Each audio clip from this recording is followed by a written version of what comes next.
नमः।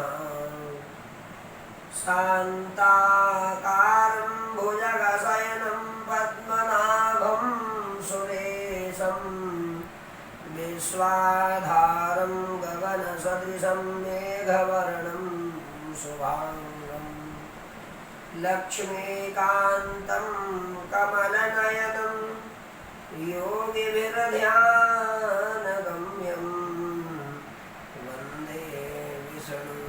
भवभयहरं सर्वलोकैकनाथं।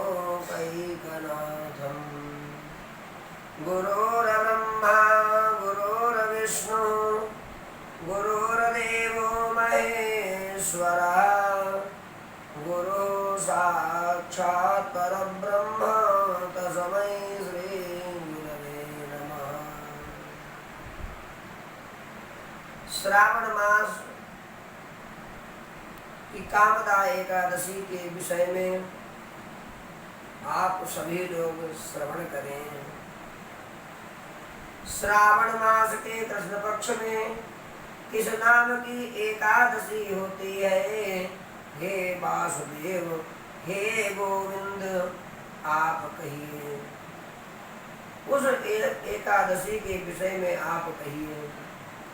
श्री कृष्णचंद्र भगवान कहते हैं कि हे राजन, ध्यान लगाकर सुनो।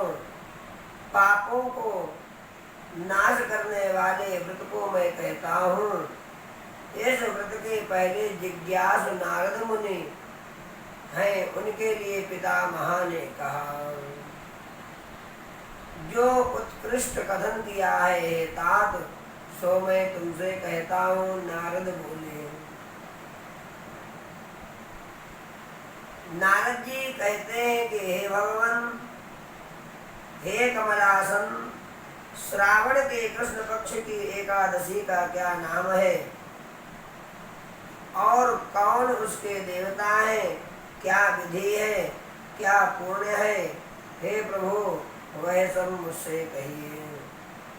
ब्रह्मा जी बोले, हे नारद, लोगों के हित की कामना से आज तुमने बहुत ही अच्छा प्रश्न किया है। श्रावण की कृष्ण पक्ष की एकादशी का नाम है कामिका एकादशी। उसके श्रवण मात्र से ही वाजपेयी यज्ञ का फल प्राप्त हो जाता है।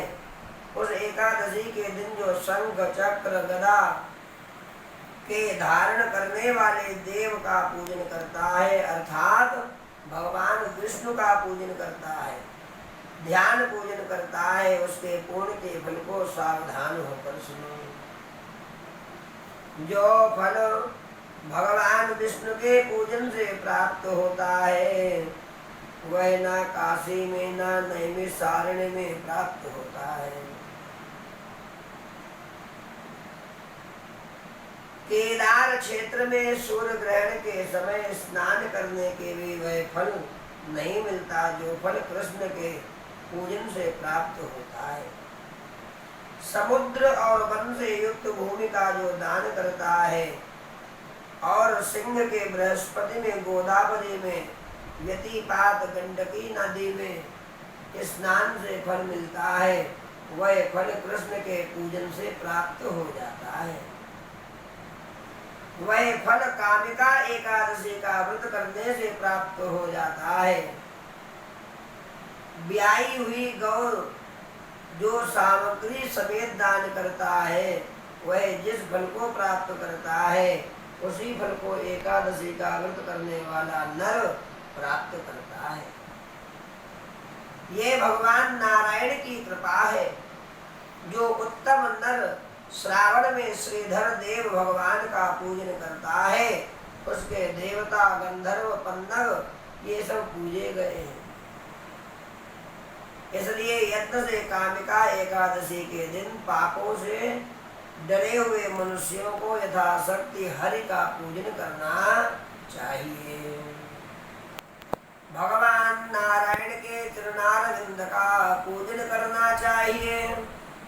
जो संसार रूपी समुद्र में डूबे हुए पाप रूपी कीच से व्याकुल मनुष्य हैं, उनके उद्धार के लिए कामिका एकादशी का व्रत बहुत ही उत्तम है।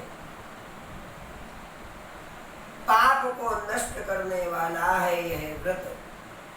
इससे परे पवित्र और पाप का नाश करने वाला कोई दूसरा व्रत नहीं है।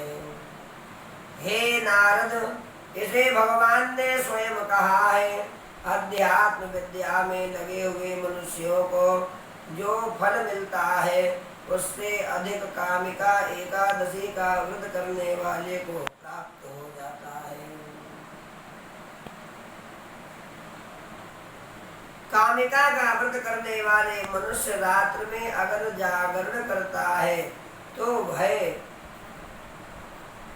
तो वह भयानक यम की दुर्गति को नहीं देखता है। एकादशी की रात्र में जागरण करना चाहिए।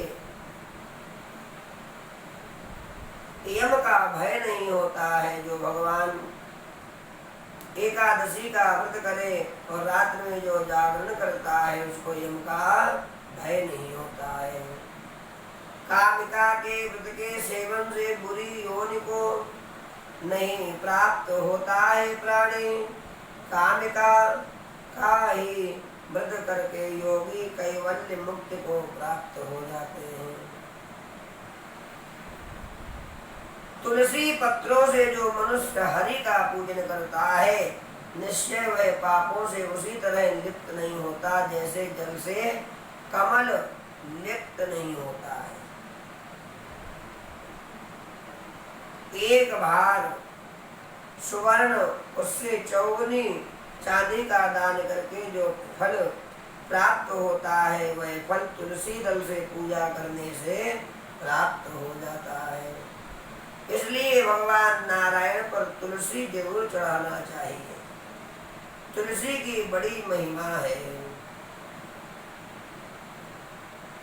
जिस मनुष्य ने तुलसी की मंजरी से भगवान नारायण का पूजन किया उसने जन्म से किए हुए पाप का लेख मिटा दिया। जो दर्शन से संपूर्ण पाप के समूह को नष्ट कर देते हैं, स्पर्श करने से शरीर को पवित्र कर देते हैं, नमस्कार करने से रोग को दूर कर देते हैं, सींचने से यम का त्रास दूर कर देते हैं और लगाने से भगवान की निकटता को पहुंचा देती है और उनके चरण में चढ़ाने से जो मुक्ति को देती है उस तुलसी को बारंबार नमस्कार है। बोलिए तुलसी माता की जय। जो मनुष्य हरि के दिन में रात दिन दीपक जलाता है उसके पुण्य की संख्या को चित्रगुप्त भी नहीं जानते हैं। एकादशी के दिन कृष्ण के सामने जिसके दीपक जलते हैं स्वर्ग में स्थित उसके पितर अमृत से तृप्त हो जाते हैं। उसके पितर अमृत का पान करते हैं। घृत से या तिल के तेल से दीपक प्रज्वलित करके मनुष्य सैकड़ों दीपकों से युक्त हो सूर्य के लोक में जाता है। आज के दिन भगवान नारायण को तुलसी दल अवश्य अर्पण करना चाहिए। घृत का अथवा तिल के तेल का दीपक जलाना चाहिए और पराबंबा गौ माता की सेवा करनी चाहिए। मैंने तुम्हारे आगे इसकी महिमा कही, इसलिए पापों को हरने वाली है एकादशी मनुष्यों को करनी चाहिए। यह ब्रह्म हत्या को हरने वाली, भ्रूण हत्या का नाश करने वाली है, महापूर्ण फल को देने वाली है। भौतिक सुखों की प्राप्ति होती है मनुष्यों को। अंतकाल में जब आयु पूर्ण हो जाती है तब भगवान विष्णु का लोक प्राप्त हो जाता है। मनुष्य सब पापों से छूट जाता है। बड़ी महिमा है। बोलिए लक्ष्मी नारायण भगवान की जय। श्रीमन्नारायण नारायण नारायण, श्रीमन्नारायण नारायण नारायण। बोलिए हरि लाल